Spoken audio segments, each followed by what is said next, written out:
Sergeant Dara Osimensa stood at the processing desk and watched the Krevel quartermaster stare at his equipment manifest the way a dog stares at a ceiling fan. The quartermaster's skin flickered pale yellow, then orange, then a color Dra had no name for. He had been told that Kreveline flicker was their version of facial expression. Right now, the quartermaster looked like a traffic light having a breakdown. "This item," the quartermaster said. He pointed a three-jointed finger at the knife on the table. "This is a listed combat instrument. Yes, it has no power cell. No. No targeting system. No. No charge cycle. No frequency output. No. No." The quartermaster flickered a deep, unhappy green. He picked up the knife by the handle and turned it over.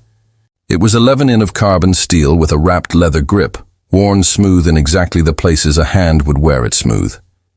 It had been sharpened so many times the blade had a very slight hollow along its length, like a valley that took years of weather to form. The quartermaster set it down and called a supervisor. The supervisor came, looked at the knife, and called their supervisor. Within 4 minutes, there were 6 aliens standing around Dar's equipment table, photographing a piece of sharpened metal. A Velhari drone technician leaned so close to the blade that Dara could see its breath fogged the steel. A Thesorn medic, four-armed with large, pale eyes that blinked sideways, stood at the edge of the group and watched Dara instead of the knife. Dara found that more interesting than the rest of them combined. "We will need to file a non-standard designation form," the first supervisor said. "File whatever you need," Dara said. The manifest continued.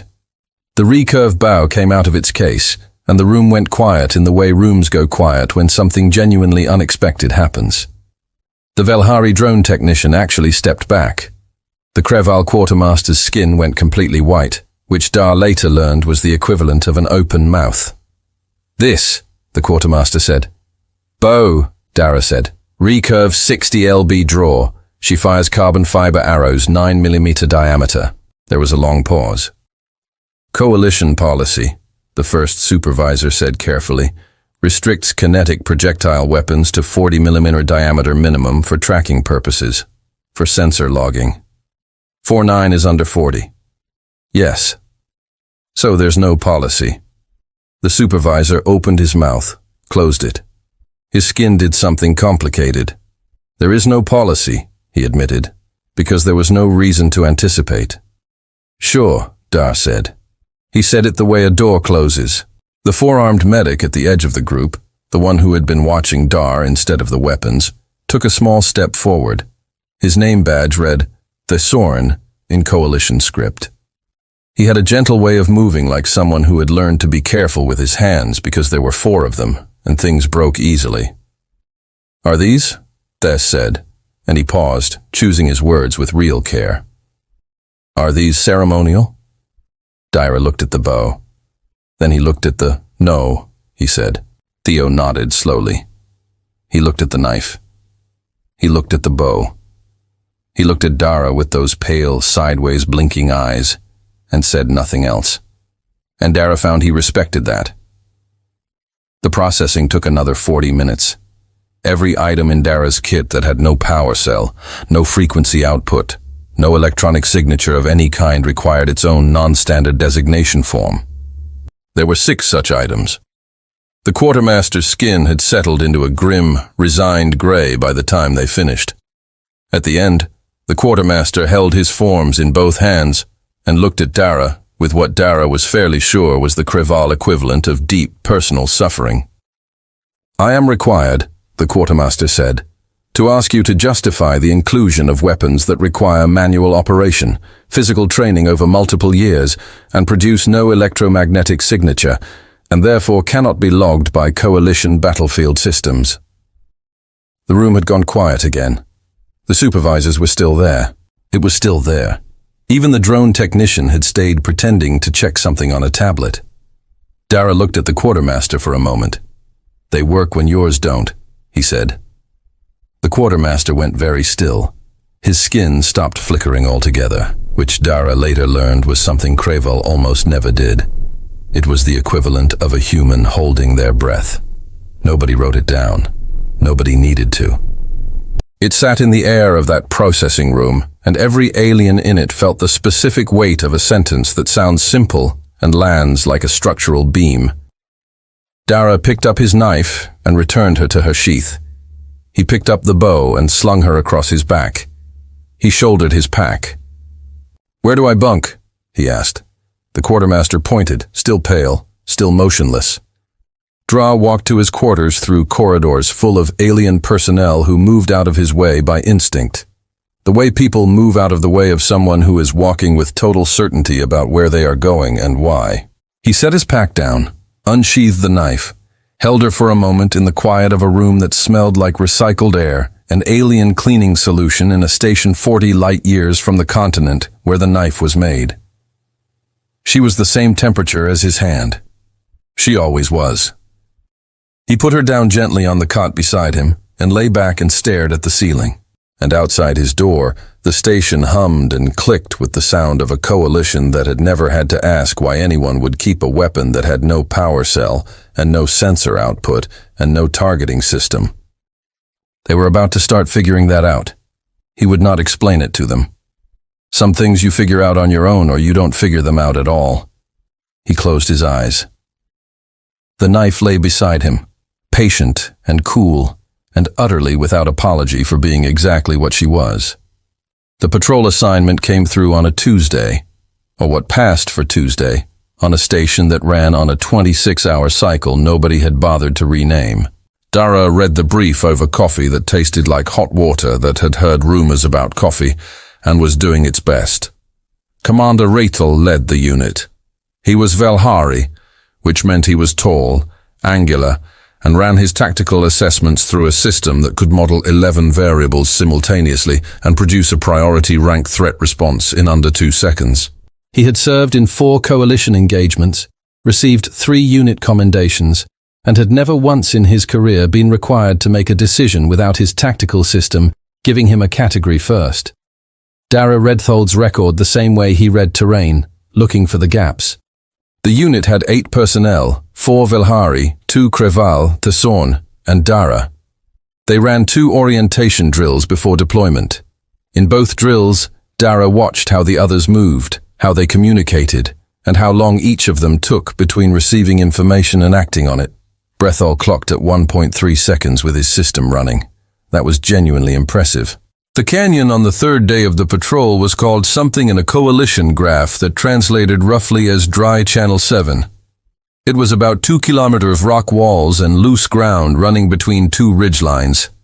And Dara knew it was wrong inside the first 40 steps. Not from sensors, not from any reading on any device, from the way the air sat in it. There is a specific kind of quiet that is not quiet. It is quiet with something inside it. The way a held breath is not the same as relaxed breathing. Dra had grown up around enough spaces that could hurt him to know the difference between empty silence and occupied silence. The canyon was occupied. He stopped walking behind him. The unit stopped because he stopped. Brethol moved up beside him. "Threat assessment?" Brethol asked. His tactical system was already running. Dara could see the faint light of its output reflected in the commander's visor. "Hold." Dara said, "I need a threat vector to authorize defensive posture." "I don't have one yet." There was a pause. Brethol's system required a vector.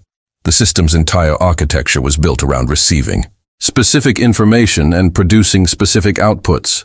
Dara was handing it nothing, and it was not built for nothing. "What are you detecting?" Verzal asked.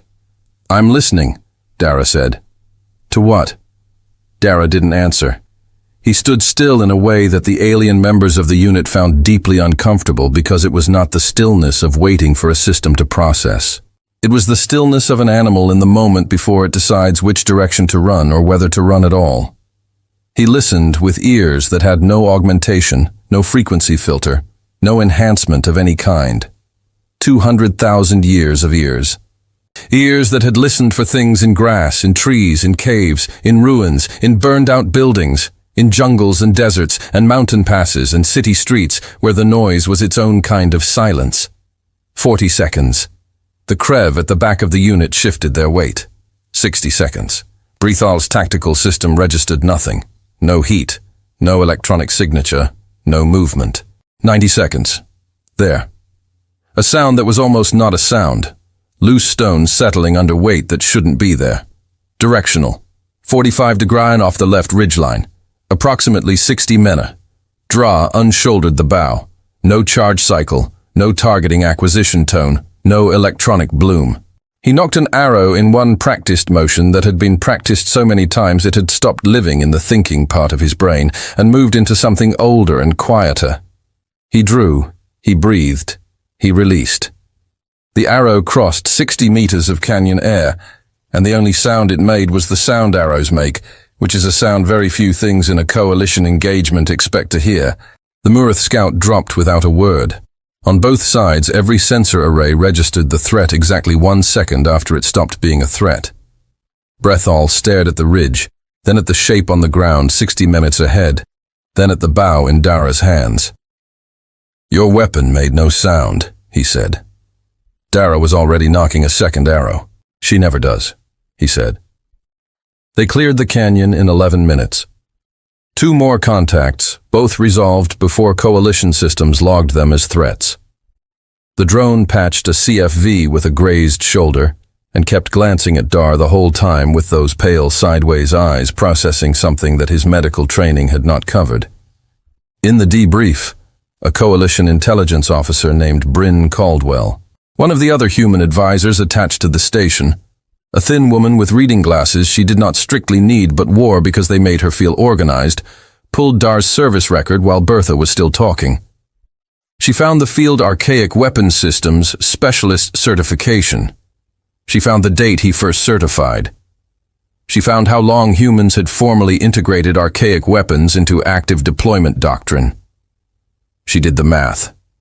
She did it again.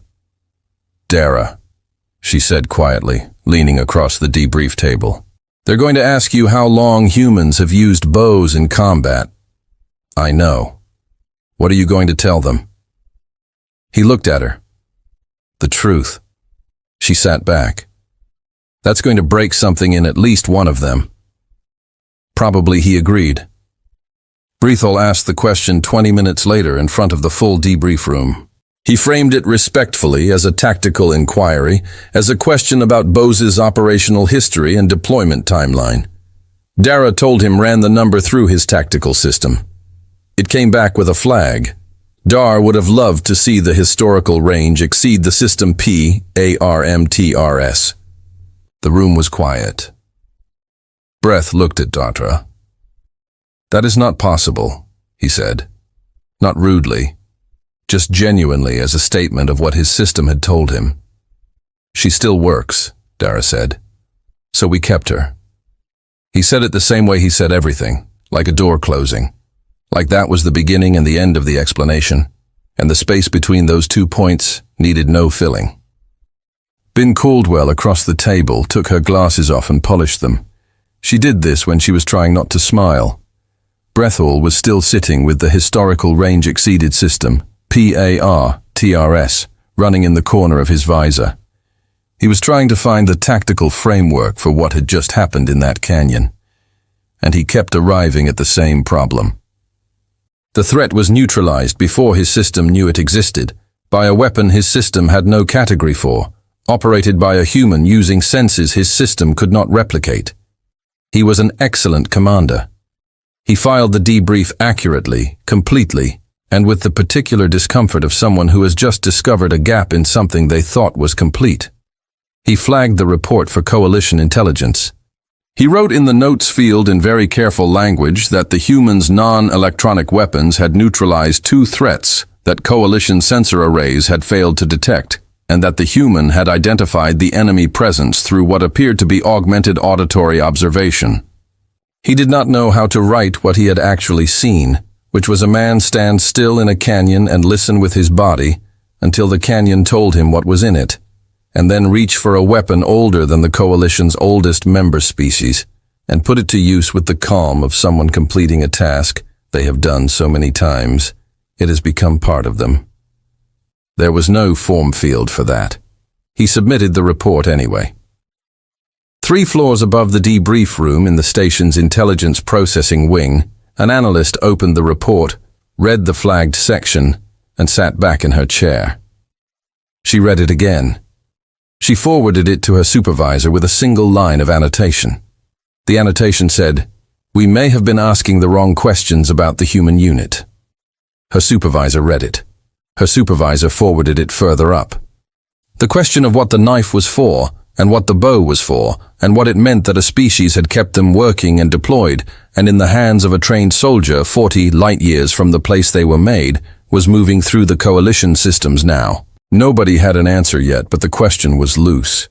And in Dara's quarters, the knife lay on the cot beside him in the dark. Patient and cool, and old in the way that only useful things get old. Worn smooth in exactly the places it needed to be worn. Sharp in exactly the places it needed to be sharp. She still worked, so she stayed. These came to find him 2 evenings later. Not officially, not with a form or a debrief request. He showed up at the door to Dara's quarters with 2 containers of something that was not quite tea, but was warm and had the decency to be honest about that, and he handed one to Dara without asking if Dara wanted it. Dara moved over on the cot and let him sit. The sound of the stone on the knife's edge filled the small room, steady, rhythmic, a sound that had nothing to do with any of the machinery humming in the walls around them. Theorn held his container in 2 of his 4 hands and watched. He had that quality Dara had noticed of being able to be present in a space without requiring the space to perform for him. Most of the aliens Dara had met in his first month on the station treated silence like a problem to be solved. Theorn treated it like the weather. You just waited for it to change or you didn't. And either way, you were still there. "Where did she come from?" Theorn asked. He had the careful diction of someone speaking in their 3rd language, choosing each word like a step on uncertain ground. Dara turned the blade in the low light. "A forge," he said. "In Ghana, a man named Kofi Sant. His father made knives. His father's father." He paused. "She has been in 3 conflicts. 3 words for each piece." He stopped there. The Sorn nodded. He looked at the knife for a while. Then he asked the question that Dara had been waiting for someone to ask, because it was the obvious question, the one all of them had been circling since the processing desk on day 1. "Do you carry old weapons because your new ones are not good enough?" The stone moved along the blade. "No," Dara said. The stone moved again. "Then why?" Dara held the knife flat, edge up, and looked at the line of it. "You never lose someone," he said, and then he stopped. He set the stone down. Never mind. The thesis was quiet. He did not push. He did not fill the space Dar had left open. He just sat with it. And Dara found that after a moment, the open space was not uncomfortable. It was just honest. "I think I understand," Theorn said finally gently. "You don't mean just true, but you're sitting here, so." The Sorn blinked sideways. "So, that's the whole thing right there." The Sorn looked at the knife again. "Does she have a name?" Dra thought about it. "No, she's just she." "Why is she?" Dara picked up the stone and resumed the slow, careful rhythm. "Same reason ships are here. Same reason storms are she." He paused. "Things that can carry you or end you. You show them that kind of respect." Theorn absorbed this. He was quiet for a long time. A Velhari general named Orthel passed the open door, saw Dara sharpening the knife, and stopped. Orthel was the kind of officer who spoke in full sentences and expected complete answers. He had the build of someone who had never needed to apologize for taking up space. "Sergeant," he said, "that blade, could it be replicated? Modern composite materials, same profile, masses issued to human units as a backup instrument." Dra looked up from the blade. He held the general's eyes for a moment. "You could make the shape," he said. He returned to sharpening. The general waited. Nothing more came. And the general said that was the answer. Dar said, The general stood in the doorway for a moment longer, then walked on with the expression of a man who had asked a simple question and received something he would be thinking about for the rest of the week. Thorn waited until the sound of the general's footsteps faded. "You could have explained," he said. "He would have heard the words," Dara said. "He wouldn't have heard the thing underneath them. Those aren't the same." Thorn thought about this. "What is underneath them?" Dara was quiet for a moment. The stone moved. "My grandfather carried a knife like this one," he said. "Not this one, his own. He carried it through two things I won't name in a room this size. He came back. The knife came back. He gave it to my father. My father gave me this one." He paused. "You can't mass-produce that. You can make the shape. The shape is not the thing." The stone said nothing. The stone moved along the blade. After a long time, Thesvorn said, "In my world, there is practice. When someone we have lost is carried to rest, we keep one small object of theirs. We call it a thread because we believe the person is still at the other end of it." Dara did not look up. "We do not really believe it," Thesvorn said. "We know they are gone. But we hold the thread anyway because letting go of the thread feels like losing them twice." The room was quiet except for the stone. "Yeah," Dara said. That was all. Thorn went back to his quarters an hour later. He sat at his desk and did something he would not have admitted to in a formal report. He looked up the forge Dara had named. The name, the location, the record. It took him a while to find it. Coalition databases were not built for the geography of a single continent on a single human world. He found it. He sat with what he found for a long time.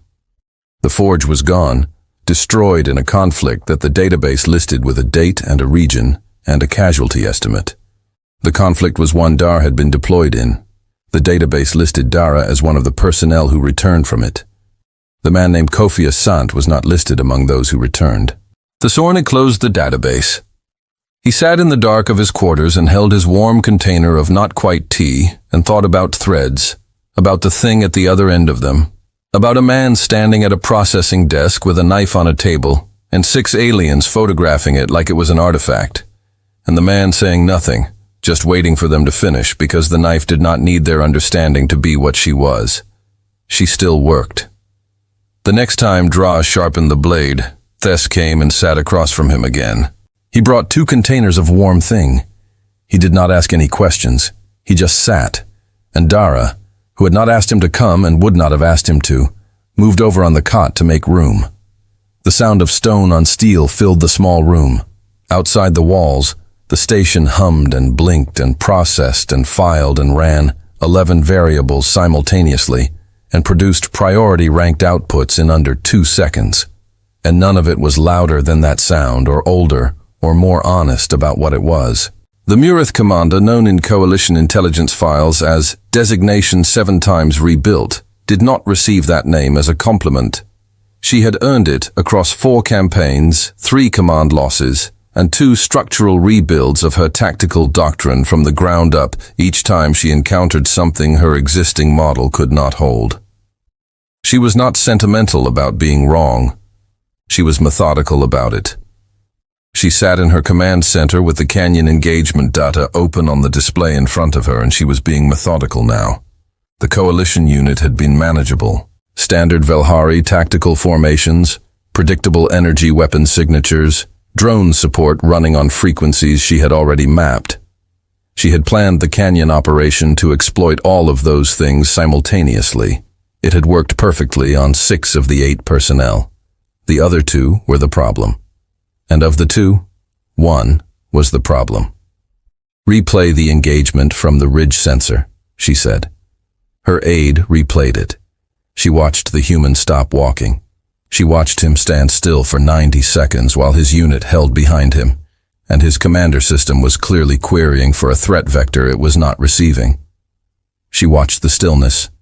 She had good sensor data on this part. The human was doing nothing visible. "What is he detecting?" she asked. "Unknown," her intelligence officer said. "No sensor output, no system query, No visible instrument use. Then, what is he using? A pause himself. The intelligence officer said he sounded uncomfortable with the answer. 7 times rebuilt, watched the human draw the bow. She watched the release. She watched her scout drop. She had reviewed the timestamp 6 times. The human's weapon had engaged 41 seconds before her scout registered as a threat on any coalition sensor. 41 seconds was not a lag. 41 seconds was a different category of weapon entirely. He detected a concealed target through augmented biological observation, she said, and engaged with a weapon that produces no electromagnetic signature. Yes, Commander. Our countermeasures are built around electromagnetic signature detection and frequency jamming. Yes, Commander. She closed the engagement data. He is not an anomaly, she said. He is a doctrine. Find out how many of them there are. The intelligence report came back in 3 days. It was longer than she expected and less reassuring than she needed. Humans had been formally integrating archaic weapon systems, bows, bladed weapons, chemically propelled projectile weapons into active deployment doctrine for decades. Not as ceremony, not as tradition, as tactical supplements for environments where electronic systems failed, were jammed, or were detected and targeted. The reasoning, as far as her intelligence officer could reconstruct, was simple. Every other species in the coalition had upgraded linearly. New weapons replaced old ones. The old ones went into museums or storage, or were melted down. Humans upgraded and kept. The old weapons stayed active, stayed trained, stayed deployed. 7 times rebuilt, I read the report twice. They kept obsolete weapons operational, she said. Yes, Commander. Why?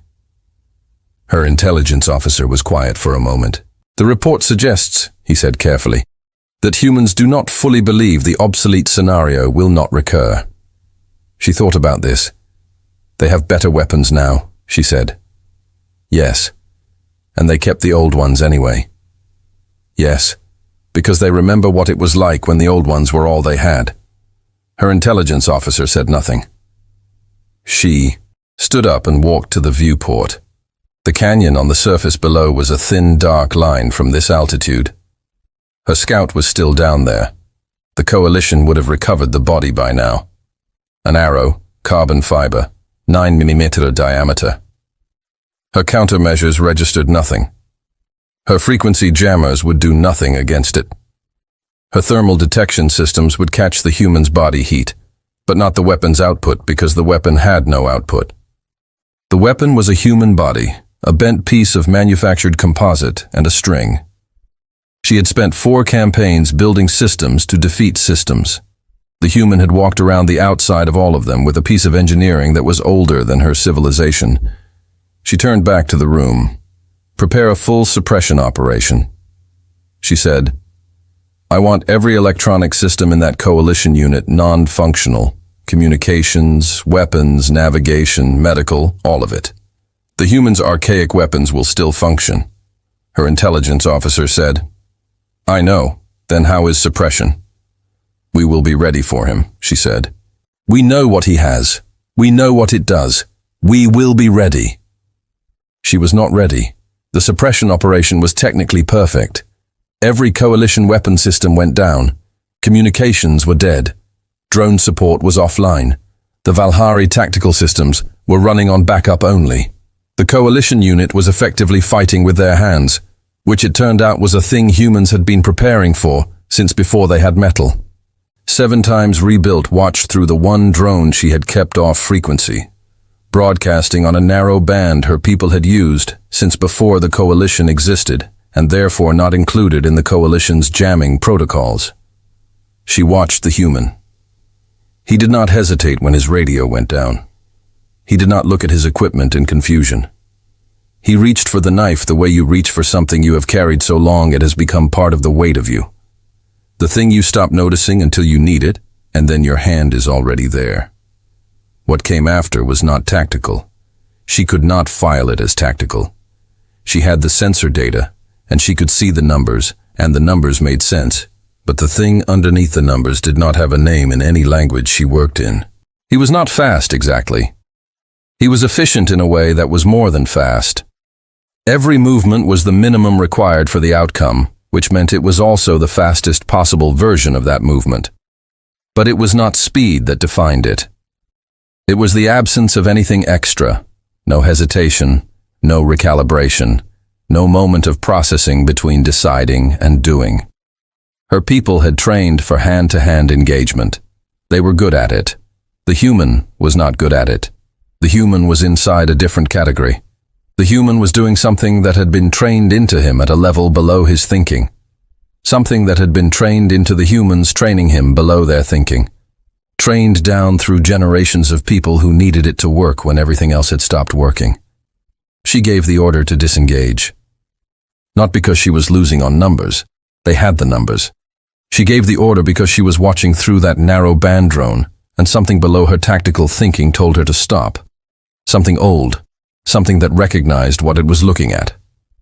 Her intelligence officer sent the after-action request. She sat down to write the tactical note on the human unit, and found that she was writing something different from what she intended. She had intended to write a conventional threat assessment, weapons profile, engagement range, countermeasure limitations. She wrote, "Do not engage the one with the old weapons in enclosed space." She paused. She wrote, "Do not engage him when communications are down." She paused again. She wrote, "Do not make him feel cornered. His civilization has been cornered before. They survived it. The old weapons are proof of that. They are not traditional. They are not sentient. They are a species saying in the plainest language available, 'We were here before you found us, and we will be here after this is over.'" She stopped writing. She looked at what she had produced. It was not a tactical assessment. It was something closer to a recognition. A species identifying another species across a gap of technology and biology and history, and arriving at a piece of information that the tactical systems could not generate. These are not people who forgot to upgrade. These are people who upgraded and remembered anyway. She filed the note as priority 1. She closed the display. She thought about the canyon, about the 41 seconds, about a weapon that made no sound and left no signature, and hit something her sensors had not found yet. She had built her career on being methodical about being wrong. She was being methodical now. She did not know what to do with what she had found. That was, she supposed, where you started. The ceremony was held in Bay 7, which was the largest space on the station that wasn't a hangar, and smelled significantly better than a hangar, which was the best that could be said for it. The coalition had strung lights along the upper supports, which gave the whole thing the feeling of a celebration being assembled by people who had read about celebrations, but attended very few. Dara stood in his dress uniform at the back of the formation and looked at the lights and thought they were trying. He respected trying. The awards ceremony was officially for the unit's performance in what Coalition Command was now calling the Dry Channel Engagement, which was a name that made the canyon sound like a plumbing problem. Breathsaw was receiving a unit commendation. The Krevil were receiving something that translated roughly as a merit of tactical endurance. Thessavorna was receiving medical service recognition. Dara was receiving something the form called Distinguished Non-Standard Tactical Contribution. Ben Caldwell had read him the name of the award from across the mess hall table 2 days before the ceremony, and then looked at him over her glasses. "Non-standard," she had said. "Sure," he had said. She had gone back to her coffee. The bow was across his back. The knife was at his hip. He had not been asked to leave them in his quarters, and he had not volunteered to. Nobody on this station had yet found the right words to tell him his weapons did not belong at a formal function, because nobody on this station had yet found the right words for what his weapons were. Coalition intelligence had intercepted and translated 7 times rebuilt tactical note 3 weeks before the ceremony. Dara had not been shown the full text. He had been shown the last section. Ben Caldwell had brought it to him. She had printed it on physical paper, which was how he knew she wanted him to have something to hold. He had read it twice. He had folded it and put it in his breast pocket. He had not talked about it. Brethul gave the official commendation speech. It was a good speech. It covered the tactical facts of the Dry Channel Engagement accurately and in detail, and entirely missed the thing that had actually happened. The way a photograph of a fire is accurate about the shape of the fire and tells you nothing about the heat. Then they stood up. He was not on the program. He stood up from his seat in the middle of Rethol's closing remarks in Rethal to his genuine credit, stopped mid-sentence, and looked at him. And then sat down, because there was something in the way Tess said this was not an interruption. This was something that needed to happen. Tess spoke slowly. He was still working in his third language, and he took his time with it. He talked about a forge in Ghana, a name, a man. He talked about what he had found in the database. He talked about what it meant to hold a thread when the person at the other end of it was gone. And how you did not really believe it helped. And how you did it anyway. And how that was not weakness. He said that word clearly. Not weakness. He looked at Dara while he said it. Dara looked at a fixed point on the wall above the lights. His jaw moved once, then it stopped. Then it was still. The room was quiet on the way. A room goes quiet when it has been handed something it needs to sit with. Brethel spoke again after the Sorny sat off script. He set his prepared notes to the side and asked Dara if he would speak. Just speak. Not a formal address. Just explain the weapons to the assembled coalition, as many of whom could fit in Bay 7 were here standing along the walls, because the seats were full. Dara was quiet long enough that the silence became a kind of answer on its own. Then he stepped forward. He did not speak from notes. He did not move to a podium. He stood where he was with the bow across his back and the knife at his hip and looked out at the room. Every species here has upgraded, he said. You got better weapons. You retire the old ones. We did too. He paused. We also kept the old ones. He let that sit. You want to know why? He said it was not quite a question. The room was full of people who wanted to know why. Because we didn't always have the better ones, he said. And we remember what that was like. We don't want to remember. We remember anyway. The knife and the bow aren't history. They're a conversation we're still having with every person who held them before us in a place where the better option wasn't available. They're proof that we were there and we kept going. He reached down and drew the knife. He held her flat in both hands. The ceremony lights ran along the edge of her. She was old in the way that only useful things get old. She was smooth in the places hands had worn her smooth. She was sharp in the places she needed to be sharp. She had been made in a forge that was gone. She had been carried by a man who was gone. She had crossed 3 conflicts in 40 light years and ended up in a bay full of aliens who had no form field for what she was. She still works, Dara said. So she stays. He returned her to the sheath. The room did not applaud. It was not an applause moment. It was something else. The something else filled Bay 7 the way good silence fills a room not empty, but full of the thing that doesn't have a word yet. Ben Caldwell in the second row with her glasses on and her hands folded in her lap was looking at the ceiling with the expression of someone who was not going to cry in a room full of aliens. Breth was looking at the knife at the place on Dara's hip, where the knife now rested. His tactical system had no category for what the knife was. It had never had one. He was beginning to understand that the absence of a category was not a problem with his system. It was a true thing about the knife. The form came back to Da's bunk the next morning, 17 pages. The field that read sentimental value was still there.